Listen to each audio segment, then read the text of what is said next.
Right, that's right.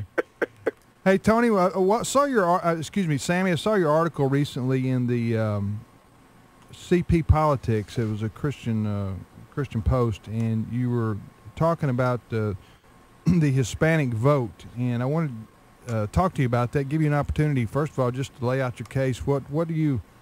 Well, the Hispanic vote went 70-30 for Barack Obama in the presidential election, and you had some thoughts on that. Go ahead. Well, I don't think the Hispanic vote is a locked-in vote inevitably with a political ideology that in many areas runs counter to the biblical worldview, which according to a Barna study that came out 2 weeks ago, is still the worldview held by the vast majority of Hispanics. And as a matter of fact, according to that Barna study, arguably, the Hispanic community in America is probably the community that has the strongest affinity towards a Christian worldview. That's the Barna study that was published again 2 weeks ago. Now, with that being said, I do believe that those of us that hold to a Christian worldview have an opportunity of engaging the Hispanic electorate to emerge as the quintessential pro-life, pro-family community. The problem that took place in 2012 is simply immigration reform. The rhetoric that came out of the Republican primaries and that has stemmed out of post-2006 after the initial James Sensenbrenner bill was proposed, that rhetoric alienated the Hispanic electorate. So I do believe, I am convinced after this election, and I think we saw that in many of the major periodicals, without the Hispanic demographic fully engaged, it's going to be difficult for the conservative movement or Republicans to recapture the White House. So Republicans need to make significant inroads to the Hispanic electorate as expeditiously as possible, and they should do so by addressing faith and family issues. Yeah, I see that, but that immigration issue you mentioned is still number one over life or marriage. Well, not according to the Barna study. According to the Barna study, the immigration issue is not number one. And that Barna study is very comprehensive. I would encourage you to visit the Barna website and look at some of the findings. The number one issue for the Hispanic community was not immigration reform. Number one issue for the Hispanic community was education and employment. And that's generally for the Hispanic community. When they asked Hispanic faith believers, those that attended Mass or church at least once a week, life was way up there. Not only life, but strengthening marriage. Yeah, but how do you explain 70-30 for Barack Obama if that's the case, though, Sammy? Because they didn't. He's done poor job. Go ahead. And again, it's the juxtaposed position. The Hispanic community voted. I can justify it by looking at its history. In 2004, 44% of Hispanics, 44% voted for George W. Bush.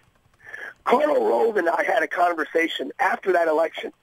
And after that election, the conversation looked at the possibility of over 50% of Latinos voting for the Republican candidate in 2008. Now, I am a Lamb's Agenda guy, so I would rather have the Hispanic community vote Christian worldview than one political ideology. I don't endorse the donkey or the elephant. I endorse the agenda of the lamb.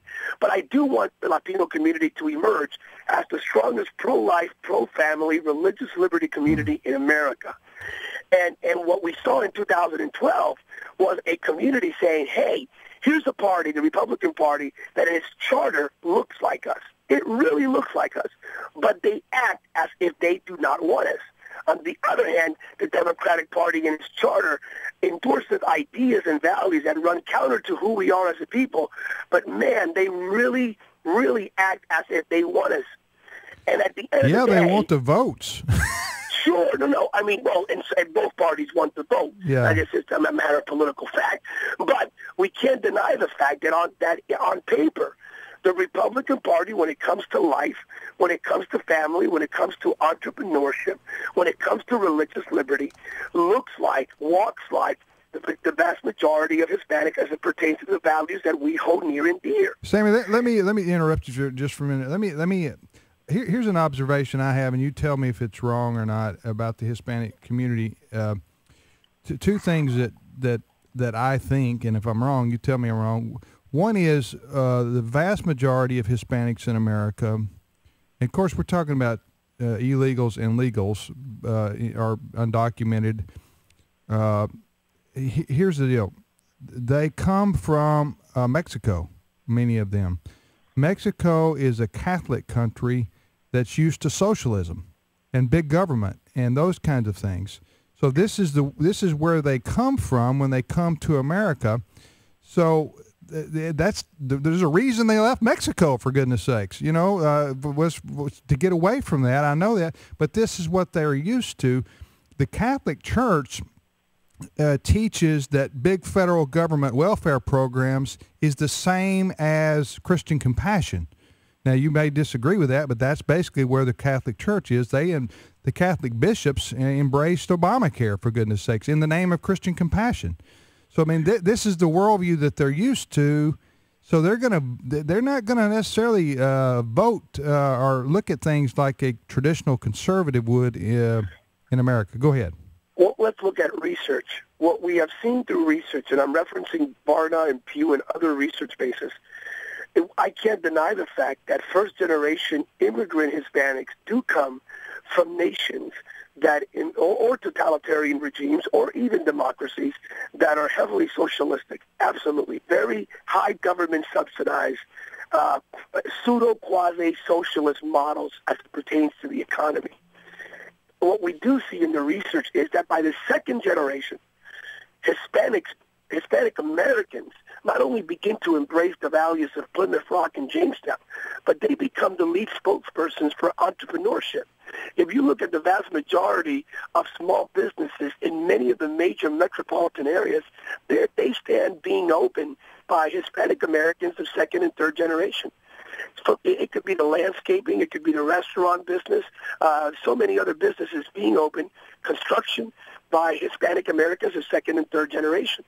So yes, absolutely, they come in here with a mindset, but once they understand the power of freedom of religion, freedom of faith, and the freedom of markets, the idea that you could actually be innovative and develop your dream without this uber cumbersome oversight of government is very powerful and very liberating.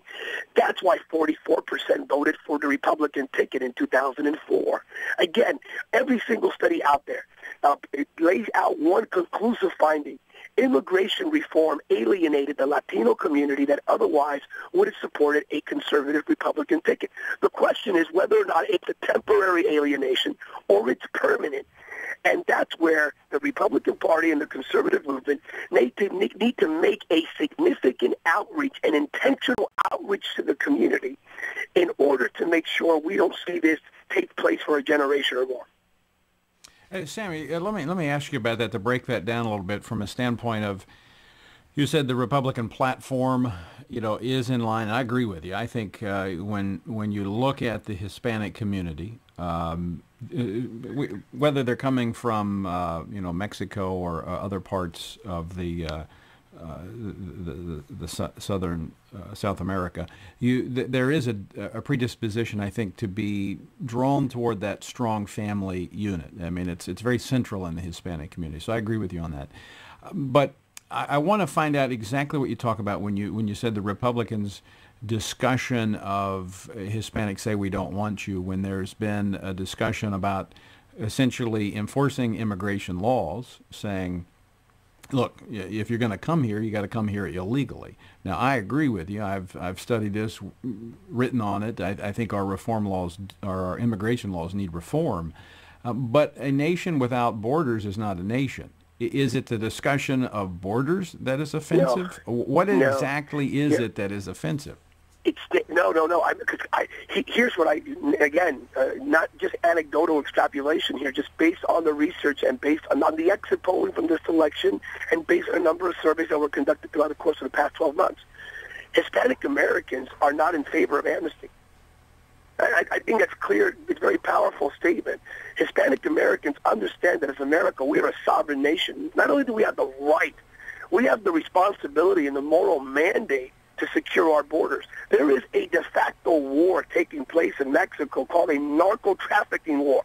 Mm-hmm. And that war is impacting particularly our southern border states. So we have a responsibility and a mandate to protect our borders. And amnesty should not even be an option at all whatsoever. The issue is not about amnesty. The issue is about what do we do with 11 million people that are currently here, that have been here now. The vast majority of those 11 million, I'm talking about the vast majority, over 90%, that have been here for over 15, some over 20 years, who have their children born in America, who have established lives when Uncle Sam, in essence, did look the other way, where these individuals worked in our farms in California and other places, where they worked in our hotel industry, in our restaurants. So basically, we used them as Americans for 15 to 20 to 25 years, and then we say, hey, by the way, now we want you to go back. And that's the issue. And it goes way beyond just what do we do with 11 million current people here. The second issue is the rhetoric. It's the rhetoric. It's the rhetoric that hovered around that. The press one for English, press two for Spanish.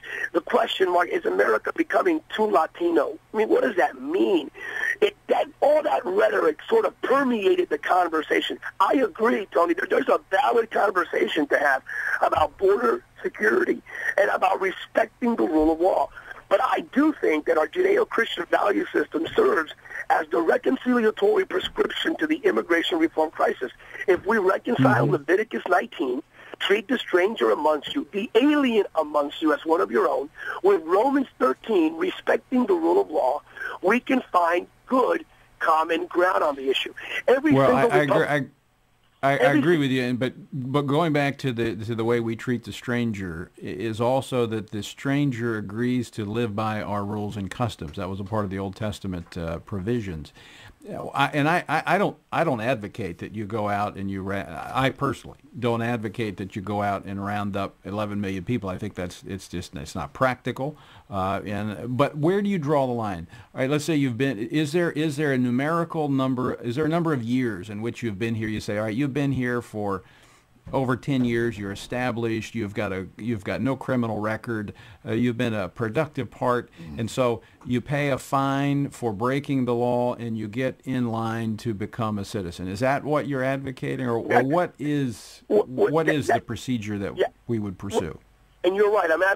I'm personally advocating something similar to that, without going into the specifics of how many years they've been here. That hasn't been fleshed out completely yet. I do believe, by the way, that it is looking at all the demographics out there. It is for the majority of those that have been here for more than 10 years.